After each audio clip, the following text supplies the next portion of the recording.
I'm here to speak to you today about overwhelm and burnout, the boom and bust cycle, and how we can recover from that.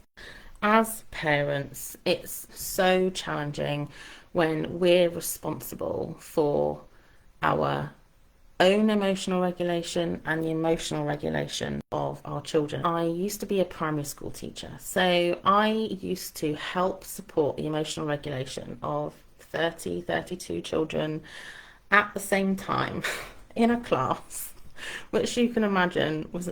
But just because I had that 15 years experience didn't mean that when I first became a mum, I knew what I was doing. The emotional tie to your children when you're a parent is the umbilical cord that never gets cut. When they have a really stressful time with their emotional regulation, it immediately impacts your nervous system as a parent. I truly felt this when I first became a mum.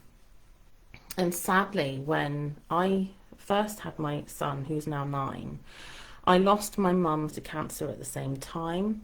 That was just so tragic and hard.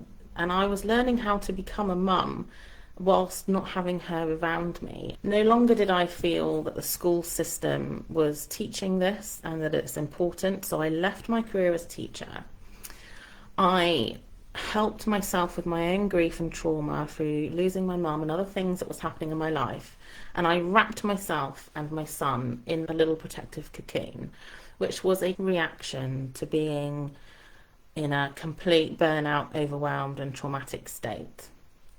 And at the time, I didn't know what was wrong with me. I didn't know why I was feeling depressed whilst I was feeling anxious, why I didn't feel safe to leave the house. The first year of my son's life, I just kept myself hidden away.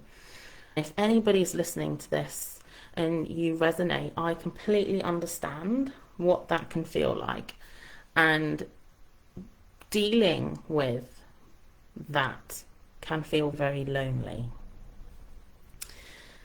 But at the time, I didn't understand why. I just thought that I wasn't good enough, that I had mum guilt, judging myself for all the things that I should be doing, and everything was happening up here in my head. And then I stepped into the therapy space back in 2015. I first became an aromatherapist and reflexologist and learned about the nervous system. I qualified to a clinical level to understand how the body works with our anatomy and physiology because I just completely fell fascinated by it. And then I have been teaching this ever since, whether it's been with clients one-to-one, whether it's been online work, support with women. My journey as a parent has been one filled with absolute eye-opening experiences that now I do strongly believe we should be teaching this. What I do, somatic work in schools. If there's any head teacher out there that is interested, we really should. But here today, I'm helping you with being a parent and how to cope with your own emotional regulation, and that it's exactly the same for our children. So there is a doctor called Daniel Siegel who I first learned this from. If you've seen it before, it's great. If not, this is fascinating and it's changed the way I parent myself. I'd like you to imagine that we have the brain here, okay? Our wrist is our brain stem, and our thumb is our limbic system, which is the emotional brain. We have the brain stem, the oldest part of the brain, the survival part of the brain.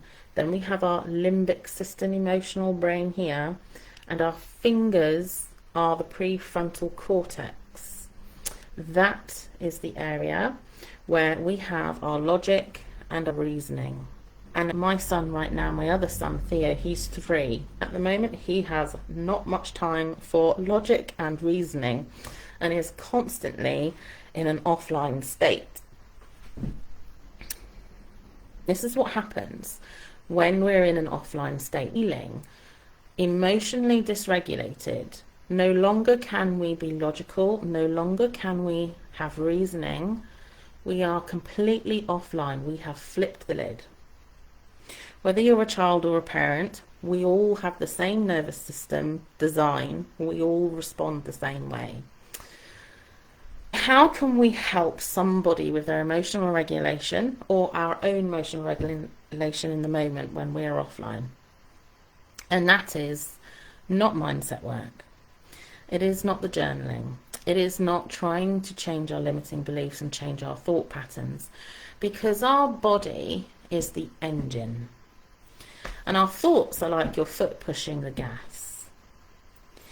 Now, in those moments when I've been completely overwhelmed and burned out myself, I have spent so much time sitting in the thoughts, feeling like I'm not good enough and that I should be doing all of these things, without knowing that what was driving the thoughts was my body.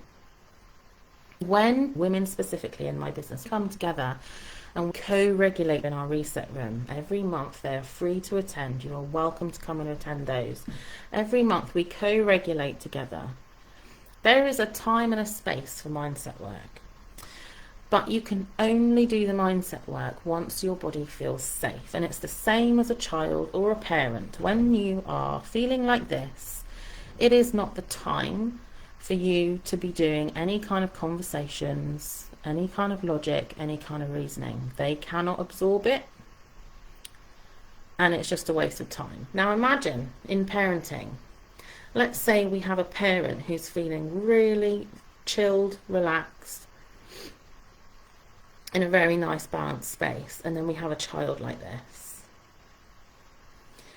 And then that energy pushes us into overwhelm, and now we're both like this. This is what's happening with two nervous systems fighting against each other, both needing a massive hug and love. So when our child is feeling like this, instead of the parent trying to use their logical and reasonable brain, which is what we try and do, we try to talk them out of their emotional dysregulated state. What they need is hugging, swaying, stroking, and compression. As a trauma-informed practitioner, these different methods are the most impactful thing we can do to help anybody's body feel safe, and that is the same for you. What we need when we as parents feel completely overwhelmed is a hug, a squeeze, stroking, and hugging. So, stroking down, we can do stroking, we can do rocking, swaying from side to side.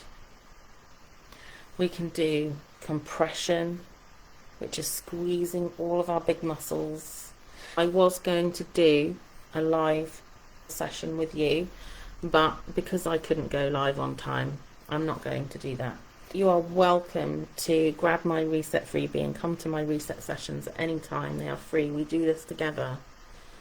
It's these three main compression, stroking, and rocking movements that we can do for ourselves in the moment, and then we can do with our children, that helps their body feel safe first.